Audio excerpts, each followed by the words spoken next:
بسم اللہ الرحمن الرحیم۔ یہ دیکھیں دنیا میں کسی جہالتیں ہیں۔ شادی کرنا چاہتے ہیں کیا دونوں کی شادی ہو جائے گی؟ یہ شخص دونوں کی شادی سامنے والے کو یہ بتا رہا ہے کہ تمہاری شادی ہوگی یا نہیں۔ کیا شادی ہونے چانس کا قرآن مجید ہاتھ میں اٹھا رکھا ہے، قرآن مجید کو انبیاء کا واسطہ دے کر پوچھ رہا ہے اگر شادی ہو جاتی کہ اس کی شادی ہوگی یا نہیں، اگر ہوگی تو کیا مسائل پیدا ہوں گے۔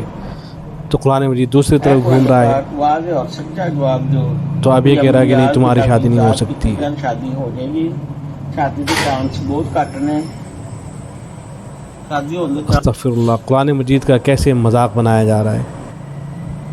اے قرآن پاک واضح اور سچا جواب جو اگر نٹلا گاؤں تو تلک رکھ دینے چاہتے ہیں کیا شادی ہو جائے گی؟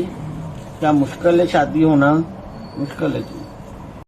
اولاً تو قرآن مجید کا یہ مذاق بنانا، اس طرح سے فال نکالنا ہی جائز نہیں ہے بالکل بھی، نہ اس طرح سے جائز ہے، نہ قرآن مجید کھول کر بعض لوگ فال نکالتے ہیں، وہ بھی بالکل جائز نہیں ہے۔ بعض لوگ فارسی کی کوئی کتاب گلستان پوستاں اور ایسی دوسری کتابوں سے فال نکالا کرتے تھے، تو وہ بھی بالکل جائز نہیں ہے۔ اور دوسرے اس کا نقصان بہت بڑا یہ بھی ہوتا ہے کہ اب جو اس کے پاس گیا ہوگا، ظاہر ہے وہ بھی جاہلی آدمی ہوگا کوئی، جس کو اللہ تبارک و تعالیٰ نے ذرا بھی علم دے رکھا ہے، وہ کیوں اس طرح کے شخص کے پاس جائے گا؟ تو کوئی جاہل ہی ہوگا جانے والا۔ اب اس نے تو منع کر دیا ہے، اور قرآن مجید تو دوسری طرف قرآن مجید کو آدمی اٹھا کے رکھے گا، وہ تو ایسے تھوڑا ہی نہ ہوگا کہ وہ سیدھا ہی کھڑا رہے گا، وہ تو کچھ نہ کچھ ہوگا ہی اس کے اندر۔ تو اب اس نے تو منع کر دیا کہ بھئی قرآن مجید یہ کہہ رہا ہے، قرآن مجید کا اشارہ ہے کہ نہیں تمہاری شادی نہیں ہوگی۔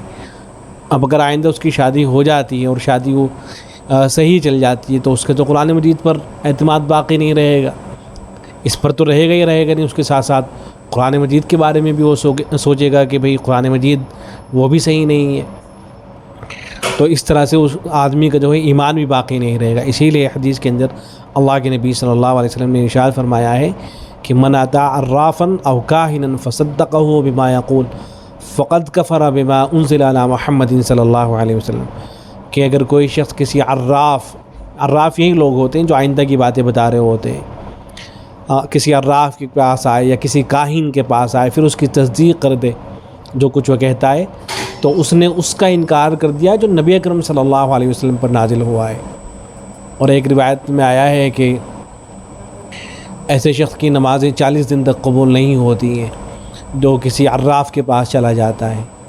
اور یہ دیکھیں ایک فتویٰ ہے کفایت المفتی کے اندر موجود ہے، اس کے اندر اسی طرح کا ایک سوال آیا تھا۔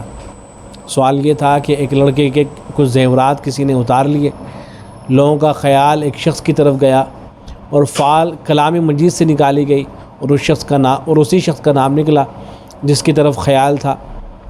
اس کو جب معلوم ہوا تو اس نے مسجد میں جا کر قرآن مجید کے چند اوراق پھاڑ لیے اور ان پر پیشاب کر دیا، نعوذ باللہ، اور کہنے لگا کہ قرآن مجید بھی جھوٹا اور مولوی سالہ بھی جھوٹا۔ پھر آگے پوچھا گیا کہ آیا شیخ اسلام میں داخل ہو سکتا ہے؟ تو دیکھیں یہ جو آدمی تھا تو کسی نے فال نکال کے بتا دیا ہوگا کہ بھئی یہ آدمی چور ہے، قرآن مجید سے فال نکالنا ہو۔ اب اسے اس بات پر اتنا غصہ آیا کہ اس نے جا کے قرآن مجید کو پھاڑ دیا، اس پہ پیشاب کر دیا، مولوی کو گالی بکنے لگا، کوئی جاہل قسم کا مولوی رہا ہوگا اس کو گالی بکنے لگا۔ تو اب یہ تو دائرہ اسلام سے نکل گئے حرکتوں کی وجہ سے اپنی۔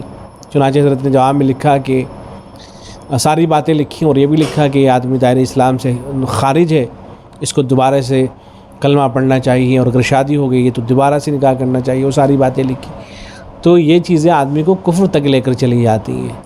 تو اس لیے اس طرح کی جو جہالتیں ہیں ان کا علاج ہونا چاہیے، اور اس طرح کے جو لوگ بیٹھے رہتے ہیں ان کو بھی سمجھانا چاہیے، اور جو لوگ ان کے پاس چلے جاتے ہیں ان کو سمجھانا چاہیے کہ یہ تمہاری دنیا بھی برباد کریں گے اور آخرت بھی تباہ کریں گے۔ السلام علیکم ورحمۃ اللہ۔